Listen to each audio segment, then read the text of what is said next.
Good morning and welcome to the Killik Co market update. This week there's been a lot of focus on the technology sector, firstly because of Amazon, which has hit $2,000 per share, and also it's hit a market capitalization of $1 trillion. And that makes it the second company ever to do this, the first being Apple, which hit it last month, so we can't imagine that Jeff Bezos is particularly happy to have just lost that race. Now let's have a look at the Amazon share price over the last 10 years. As you can see, it's come up from around about $79 per share all the way up to $2,000 this week, so a very impressive rise indeed. And in particular, over the last 2 to 3 years, that rise has been particularly steep. But what's quite interesting is that actually the shares are less expensive than they were 2 or 3 years ago. And the reason I say that is because we look at something called the price to earnings ratio. And this is a measure of how expensive a share is. It simply compares the price of that share to the profits or the earnings that that company is making. So if the price of that share goes up but the profits go up more, that means the share has actually become less expensive. So looking at price to earnings ratios, a normal level is probably considered to be about 14 to 16. You'd normally expect to pay a bit more for a technology stock because their growth is that much higher. So for Amazon, if we look back to 2017, the price to earnings ratio was 256, an incredibly high number. This year is expected to be about 116 and next year 78. So as you can see, even though the share price is going up, the expensiveness is actually coming down. So just because the share price is rising does not mean that share is becoming more expensive. So that's one reason why technology has been in the news this week. The other is that the Senate has been questioning executives from Facebook and Twitter over their lack of prevention of Russian interference in the 2016 election. So that's caused a bit of concern about social media stocks, and we have seen those decline, and that's caused a bit of a sell-off in the technology sector as a whole. So definitely a situation to keep an eye on, and it is expected that perhaps a higher level of regulation will be imposed on big technology stocks at some point.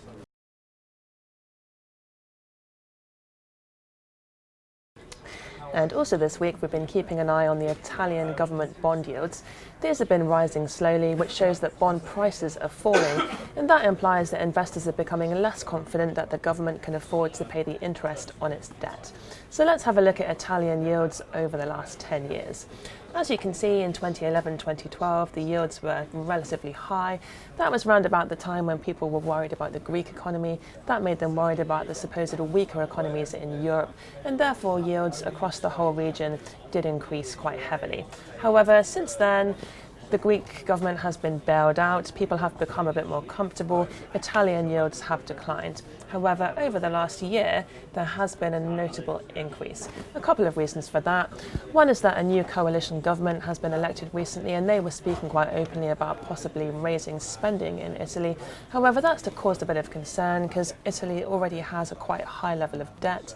Italian government debt at the moment is equivalent to about 130% of the country's GDP, quite a high level, and to put it into perspective, that's about twice the level of Germany's debt. So Italy does already have quite a high level of debt. Recently, we also had that collapse of the bridge in Genoa, and that really did highlight that perhaps Italy does need to spend more money on infrastructure.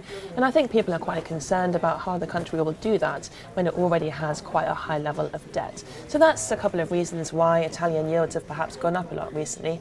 However, this week we did have a speech by the coalition government, and they did indicate that they would not be dramatically raising spending in the foreseeable future. And I think that has reassured investors a little bit. And even if you look at the very end of this chart, you can see a very small decline in the yield, which means bond prices have gone up a bit.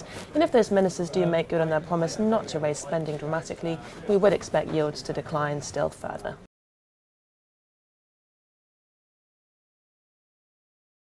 And lastly this week, Coca-Cola has announced it will be buying Costa coffee. And I think this was quite an unexpected deal for some people. So we've just been having a look at what this could mean for the market and what it's telling us. So firstly, I think it implies that the coffee market is growing a lot quicker than the cold beverage market. And that's perhaps why Coca-Cola wants to be involved in the coffee market.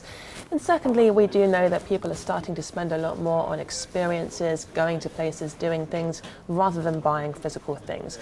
And cafes and restaurants restaurants are a part of that, so perhaps that's one reason why Coca-Cola has moved in to acquire Costa Coffee. So it will be quite interesting to see how that acquisition goes ahead and what Coca-Cola does with that brand.